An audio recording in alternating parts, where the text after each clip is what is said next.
في كل شؤوننا رسولنا الكريم خير البرية حبيبنا المصطفى محو القلوب البشرية سيدنا المكرم أفصح العرب العربا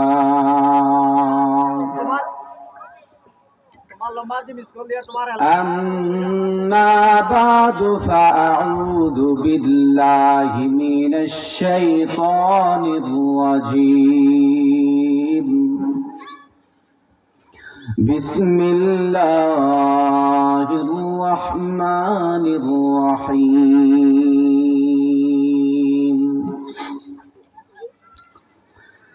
يوم لا ينفع مال ولا بنون إلا من أتى الله بقلب سليم صدق الله العظيم وقال النبي صلى الله عليه وسلم لو أن تنين منها نفخ في الأرض ما أنبتت خضرا أو كما قال عليه الصلاة والسلام بارك الله لنا ولكم في القرآن العظيم ونفعنا وإياكم بالآيات والذكر الحكيم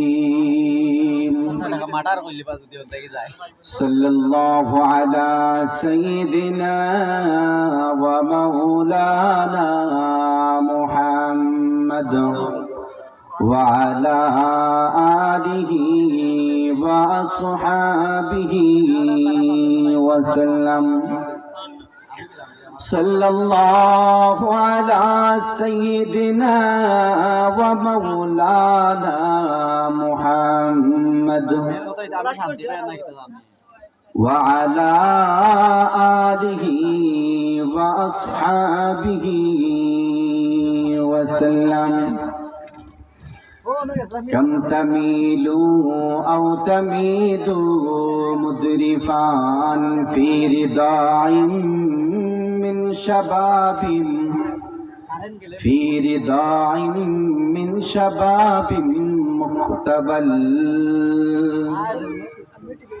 بلغ العلا بكماله كشف الدجى بجماله حسنت جميع خصاله صلوا عليه وآله لا إله إلا الله لا إله إلا الله لا إله إلا الله لا إله إلا الله لا إله إلا الله अल्लाह अल्लाह बोलो बंदे अल्लाह अल्लाह बोलो जिक्रे अल्लाह करते करते राहे जन्नत चलो ला इलाहा इल्लल्लाह ला इलाहा इल्लल्लाह ला इलाहा इल्लल्लाह ना दुनिया न दौलत ना घर बनाने से तजल्ली आती है दिल में तजल्ली आती है दिल में खुदा की जिक्र से ला इलाहा इल्लल्लाह ला इलाहा इल्लल्लाह ला इलाहा इल्लल्लाह ला इलाहा इल्लल्लाहु मुहम्मदुर रसूलुल्लाह সাল্লাল্লাহু আলাইহি ওয়াসাল্লাম। পূর্ববাগ যুব সমাজ কর্তৃক আয়োজিত আজকের এই তাফসীরুল কোরআন মাহফিলের বর্তমান অধিবেশনের সম্মানিত সভাপতি, মাইকের আওয়াজ প্রাপ্ত সর্বস্তরের মুসলমান ভাইয়েরা, বন্ধুরা, পিতৃ সমতুল্য পিতারা, এলাকার নওজোয়ান তাওহীদি জনতা, পর্দার আড়ালে অবস্থানরত আমার সম্মানিতা মা ও বোনেরা, সর্বপ্রথম আমরা রাব্বি কারীমের দরবারে কালিমাতুশ শুকর আদায় করি যেই আল্লাহ রাব্বুল আলামিন আমাদেরকে নেক হায়াত দান করার পাশাপাশি তার মহান হুকুম আসরের সালাত জামাতের সাথে আদায় করার পরপরই আল্লাহ রাব্বুল আলামিনের পবিত্র কালাম এবং রাসূল করিম সাল্লাল্লাহু আলাইহি ওয়াসাল্লামের হাদিসের ভান্ডার সমূহ থেকে আল্লাহ তাআলা আমাদেরকে কিছু আলোচনা করার এবং আপনাদেরকে শুনবার তৌফিক দান করেছেন। এজন্য সকলে অন্তরের অন্তঃস্থল থেকে শুকরিয়া আদায় করে পড়ি আলহামদুলিল্লাহ। সাথে সাথে লক্ষ কোটি দুরূদ বর্ষিত হোক আকায়ে নামদার দাজদারে মদিনা, আকায়ে নামদার দাজদারে মদিনা মুহাম্মদ আরবি সাল্লাল্লাহু আলাইহি ওয়াসাল্লামের উপর, যেই নবী করিম সাল্লাল্লাহু আলাইহি ওয়াসাল্লাম কিয়ামতের সেই কঠিন ময়দানে যখন সূর্য মানুষের 1 মাইল উপরে থাকবে, যেমনটা রিয়াদুস সালিহিনের হাদিসের মধ্যে আসছে, তুদনা শামসু ইয়াউমাল কিয়ামাতি মিনাল খালকি হাত্তা তাকুনা মিনহুম কামিকদারি মিল। যখন দুনিয়ার সূর্য মানুষের 1 মাইল উপরে থাকবে, মাটিটা যখন তামা তামা হয়ে যাবে, মানুষের শরীর থেকে যখন ঘাম বেয়ে বেয়ে পড়বে, তখন মানুষ সুপারিশের জন্য ছুটাছুটি করতে লাগবে। সর্বপ্রথম মানুষ আদম নবীর কাছে যাবে, যেমনটা বুখারী শরীফের প্রায় 8 জায়গার মধ্যে আসছে। এর মধ্যে বিস্তারিতভাবে আসছে বুখারী শরীফের ৭৪৪০ নম্বর হাদিসের বর্ণনায়। আনাস রাদিয়াল্লাহু তাআলা আনহু থেকে বর্ণিত হাদিস, যেখানে নবী করিম সাল্লাল্লাহু আলাইহি ওয়াসাল্লাম বলছেন, মানুষ তখন জান্নাতে যাওয়া জাহান্নামে যাওয়া পরের বিষয়ে আগে তারা চাইবে যে এই কঠিন স্থান থেকে সরিয়া যাতে ভালো একটা স্থানে জায়গা পায়, এজন্য তারা সুপারিশ তালাশ করবে। সর্বপ্রথম তারা আদম নবীর কাছে যাবে, এই পর্যন্ত ধারাবাহিক শেষ পর্যায়ে আমাদের নবীর কাছে যাবে। শেষ পর্যন্ত সেখানে আমাদের নবী সকল উম্মতের জন্য সুপারিশ করে সবাইকে শেষ পর্যন্ত জান্নাতে নিয়ে যাবেন। এজন্য সকলে সেই নবীর উপর সংক্ষিপ্ত আকারে দুরূদ পাঠ করি, সকলে পড়ি সাল্লাল্লাহু আলাইহি ওয়াসাল্লাম। সম্মানিত এলাকাবাসী, আমাদের জন্য বড় সুসংবাদ, আমাদের জন্য বড় আনন্দ, আমাদের জন্য বড় গর্বের যে আজ যেই সময় যুবকেরা খেলাধুলা নিয়ে ব্যস্ত, যেই সময় যুবকেরা নাচ গান বেহায়াপনা বেরেল্লাপনা নিয়ে ব্যস্ত, এই সময় আমাদের এই সোনার টুকরা যুবকরা তারা তাফসীরুল কোরআনের মাহফিলের আয়োজন করেছে, দোয়ার আয়োজন করেছে, কোরআন হাদিসের আলোচনার আয়োজন করেছে। এটা আমাদের এলাকার জন্য গৌরবের, আমাদের জন্য আনন্দের, আমাদের জন্য খুশির সংবাদ। আমরা সর্বপ্রথম তাদের জন্য দোয়া করি, আল্লাহ তাআলা আমাদের এই সোনার টুকরা যুবকদেরকে ইসলামের জন্য কবুল করুক। তাদের আজকের এই আয়োজনকে কবুল করুক, আল্লাহ তাআলা তাদেরকে মাফ করুক, আজকের এই আয়োজনকে তাদের নাজাতের জরিয়া হিসাবে কবুল করুক। সম্মানিত উপস্থিতি,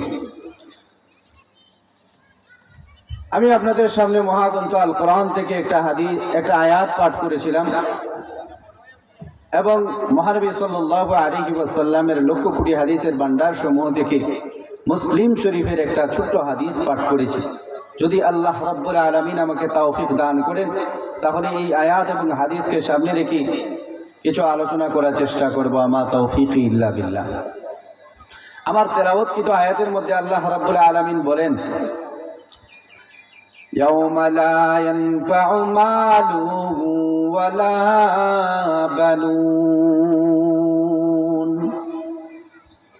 ইল্লা মান আতাল্লাহা বিকলবিন সালিম। আল্লাহ রাব্বুল আলামিন বলছেন,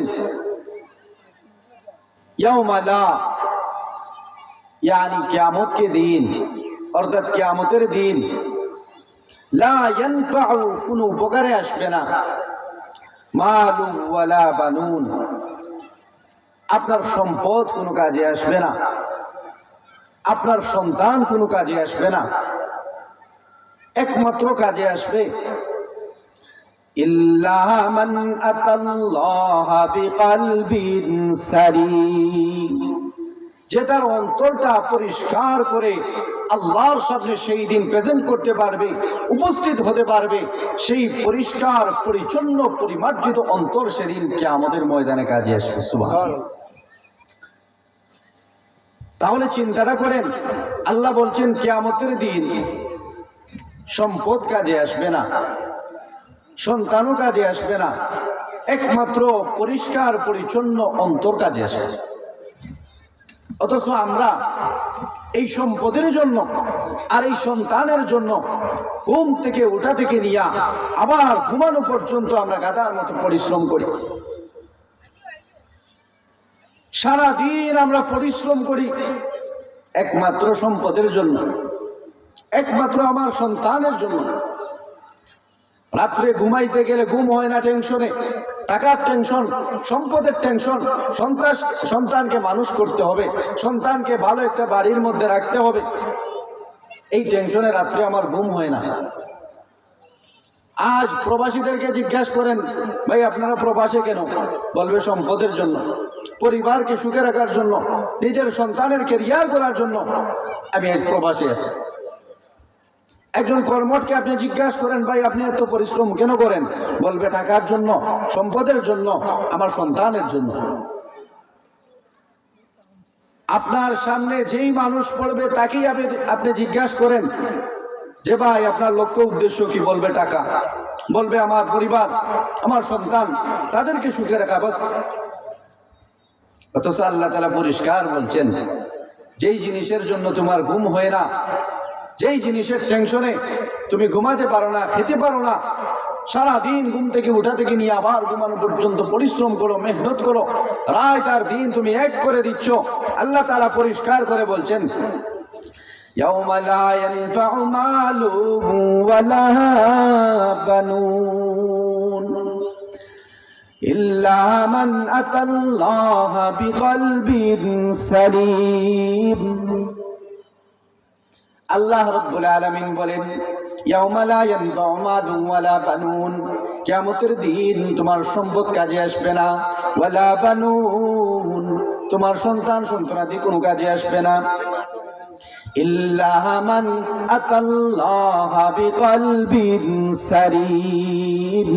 তবে হ্যাঁ, তুমি যদি অন্তরটা পরিষ্কার করে নিয়ে আসতে পারো, অন্তরটা যদি পরিমার্জিত করে নিয়ে আসতে পারো, অন্তরে যদি কোনো ময়লা না থাকে, যদি দুনিয়ার জমিনে তাজকিয়া করে আসতে পারো, তাহলে সেই অন্তরটা সেদিন কাজে আসবে। তাহলে অন্তর পরিষ্কার করা ছাড়া কোনো গতি নেই, অন্তর পরিষ্কার করা ছাড়া কোনো গতি নাই। অন্তর পরিষ্কার করতে হইব, পরিমার্জিত করতে হইব। আর অন্তর যদি পরিষ্কার করিয়া, পরিমার্জিত করিয়া, পরিচ্ছন্ন করিয়া আল্লাহর দরবারে কিয়ামতের দিন তুমি প্রেজেন্ট হতে পারো, উপস্থিত হতে পারো, তাহলে সেই অন্তরটা সেদিন কাজে আসবে। তাহলে এই আয়াত থেকে আমরা বুঝলাম সবচেয়ে বেশি গুরুত্ব হলো দুনিয়ার জমিনে অন্তরটা পরিষ্কার করা, যেটাকে কোরআন হাদিসের ভাষায় তাসাউফের ভাষায় যেটাকে বলা হয় তাজকিয়া। তার মানে দুনিয়াতে তোমার একটাই লক্ষ্য হতে হবে যে অন্তরটা পরিষ্কার করতে হবে, অর্থাৎ তাজকিয়া করতে হবে। এই তাজকিয়াটা কত গুরুত্বপূর্ণ। ইব্রাহিম আলাইহিস সালাতু ওয়াস সালাম যখন কাবা নির্মাণ করলেন, যখন আল্লাহর ঘর তৈরি করলেন, ঘর তৈরি করার পরে আল্লাহকে বলেন, রব্বানা ওয়াবআস ফীহিম রাসূলা। আল্লাহ ঘর তো নির্মাণ করলাম, কাবা বানাইলাম, আপনার ঘর স্থাপন করলাম, এবার এই ঘর পরিচালনা করার জন্য একজন রাহবার প্রেরণ করেন, একজন রাসূল প্রেরণ করেন, একজন নবী প্রেরণ করেন। ইয়াতলু আলাইহিম আয়াতিহি। ইব্রাহিম আলাইহিস সালাতু ওয়াস সালাম আল্লাহর কাছে প্রার্থনা করার পরে বলেন, নবী আসার পরে চারটা কাজ করবেন। এক নম্বর, ইয়াতলু আলাইহিম আয়াতিহি, তিনি আল্লাহর আয়াতগুলো পাঠ করে শোনাবেন। ওয়া ইউআল্লিমুহুমুল কিতাব, এবং এই কিতাব শিক্ষা দিবেন। ওয়াল হিকমা, এবং হিকমত শিক্ষা দিবেন। ওয়া ইউযাক্কিহিম, এবং 4 নম্বরে উল্লেখ করলেন এরপরে মানুষের তাজকিয়া করবেন, অন্তর পরিষ্কার করবেন, আত্মশুদ্ধি করবেন। তাহলে ইব্রাহিম নবী তার দোয়ার মধ্যে বললেন, রব্বুল আলামিন একজন নবী প্রেরণ করেন, একজন রাসূল প্রেরণ করেন, যিনি এই ঘর পরিচালনা করবেন। আর তার 4টা দায়িত্ব হবে। 1 নম্বর তেলাওয়াত করে শোনাবেন, 2 নম্বর কিতাব শিক্ষা দিবেন, 3 নম্বর হিকমত শিক্ষা দিবেন, আর 4 নম্বরে উল্লেখ করলেন মানুষের অন্তর পরিষ্কার করবেন, তাজকিয়া করবেন। আল্লাহ তাআলা ইব্রাহিম নবীর দোয়া কবুল করছে। কবুল করার পরে আল্লাহ তাআলা কোরআনের মধ্যে আয়াত নাযিল করে আল্লাহ তাআলা বলেন, সূরা জুমআর মধ্যে আছে, আল্লাহ রাব্বুল আলামিন বলেন, হুয়াল্লাযী বাআসা ফিল উম্মিয়্যিনা রাসূলাম মিনহুম ইয়াতলু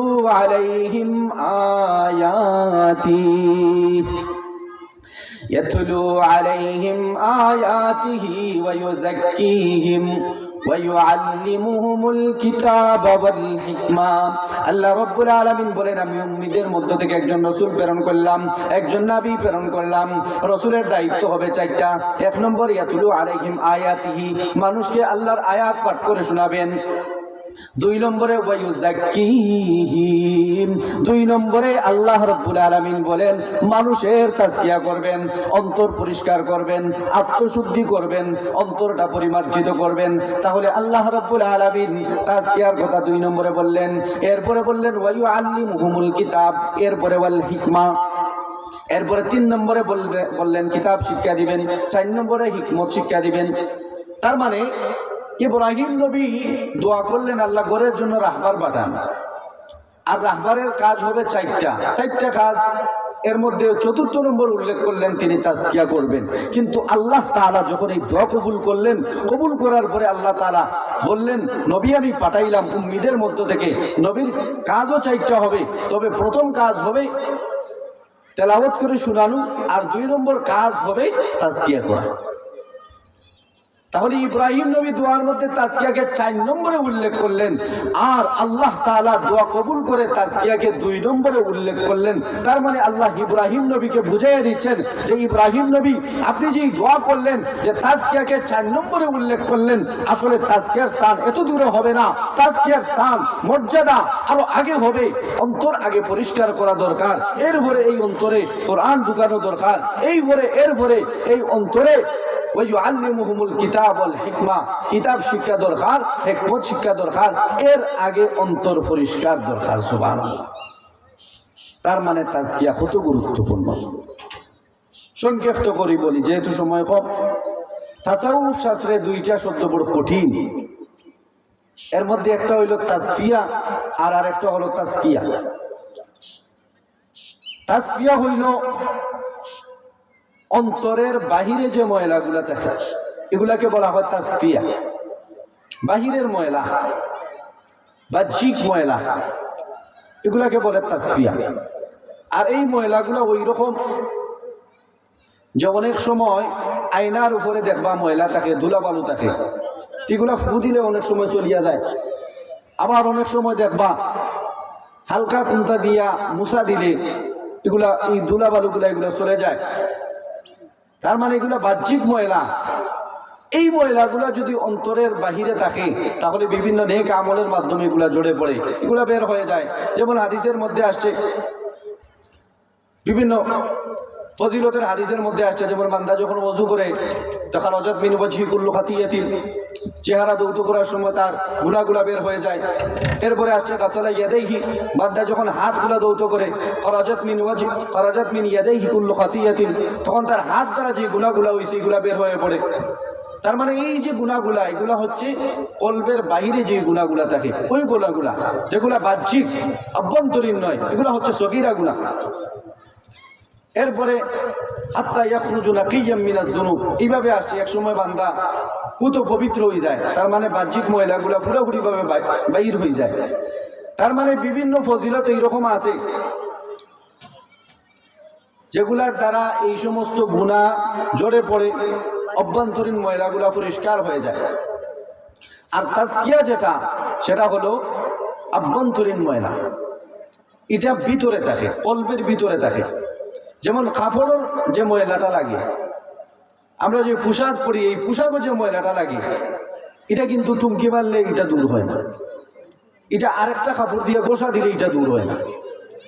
এই ময়লাটা পরিষ্কার করতে হইলে অবশ্যই এটারে আপনি পানি দিয়ে ভিজাইতে হইব, এরপরে এটারে সাবান লাগাইতে হইব, এরপরে কষতে হইব, কষার পরে এরপরে এটারে বালা করিয়া পানি দিয়ে আবার ধুইতে হইব, এরপরে নিংড়াইতে হইব, এরপরে রৌদ্র দিতে হইব।